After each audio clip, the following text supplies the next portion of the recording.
They say that people do business with people they know, like, and trust.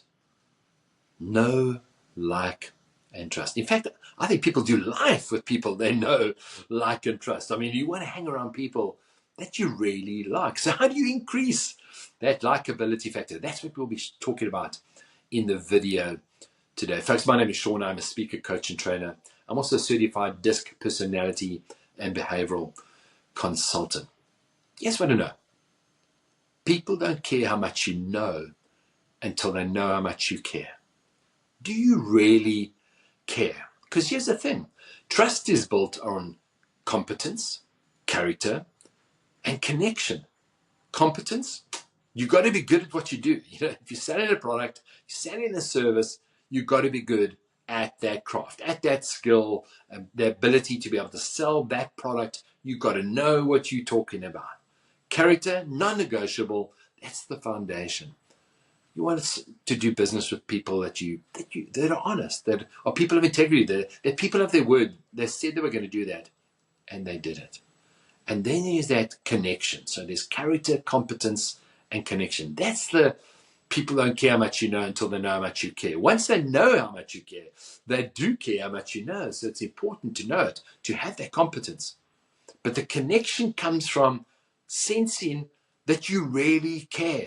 I go back to my days as a pharmacist. The reps that came into my pharmacy, I know the ones that I supported, the ones that I bought products from. Those are the ones that I knew really cared. They were great listeners.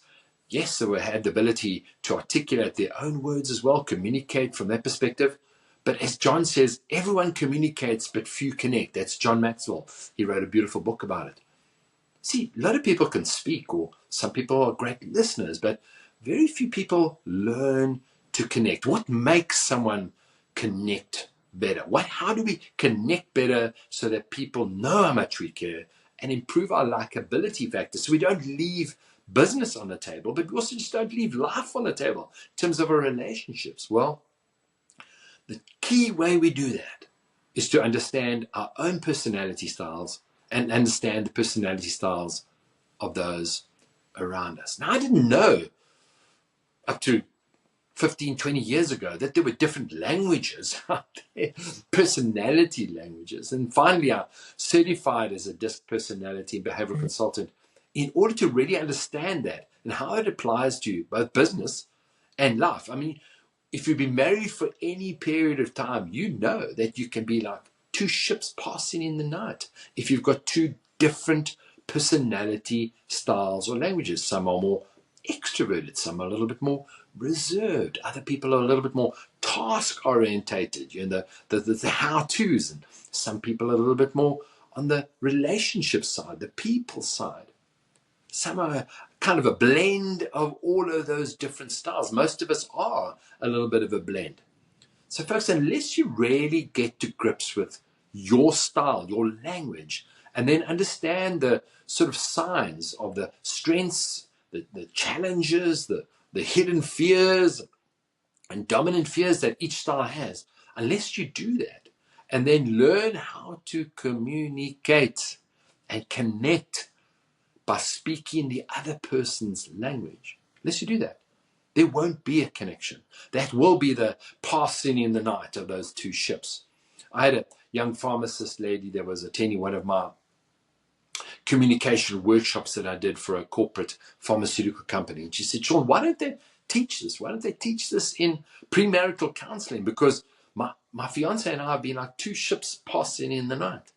But now that I understand my own unique style, and I can see his style just from looking at the strengths and weaknesses, the do's and the do nots in this 31 page PDF that I received, now it makes sense. Now it makes sense.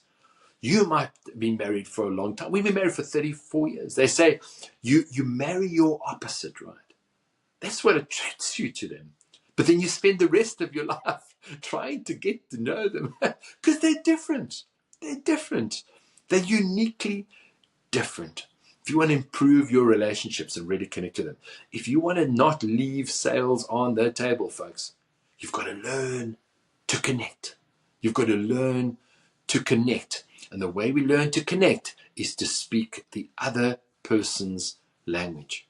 If I was talking to a very happy-go-lucky and fun, jovial person, I'd be talking with this upbeat energy in my voice, excitement, and maybe be a little louder, with my loud voice.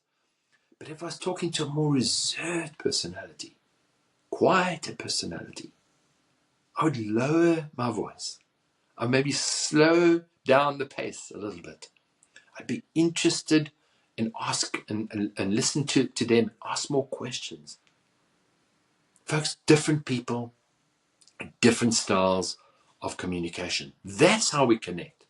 That's how we improve our likability factor. I mean, you've been in a situation before where you've walked away from a braai or barbecue or a game of golf or had a glass of wine or a cup of coffee with a friend or something, or somebody that you met for the first time at a networking event and thought, wow, I just absolutely love those people. I feel like I've known them forever. Or, they were so warm. I really connected with them. Amazing. They say, people will forget what you told them, but they'll never forget the way you made them feel. How do people feel when they walk away from you, from your presence? How do people feel at a networking event, a BNI event, or a business event, or a cocktail function where you've met them for the first time? How do people really feel about you? Have they connected with you? Have you connected with them? That's how you improve your likability factor. And that's why I do the Maxwell method of DISC, personality and behavioral assessments. I recertified with John Maxwell as a DISC personality and behavioral trainer. The reason I did that was because the Maxwell method of DISC shows you the different graphs, the way I perceive myself, the way others perceive me, and the way I am under pressure. Oh boy, is that an eye-opening experience. And you get a 30 to 31 page PDF at the end of the assessment, and I do a debrief coaching call with you. Now, you can do it yourself, or you can do it with me. It's one of those DIY or done for you situations. Speak to me about that. I'm happy to do a discovery call with you, or ask me any questions you have in the DMs. Pop me an email, and I'll share more about how you can really get to understand your own unique communication style, your strengths, your weaknesses. Yep, we've all got them when we overplay our strengths. The do's and don'ts of communicating with the different styles, your own inherent leadership strengths as well, and then what to do about it, how to apply that in the workplace and in relationships.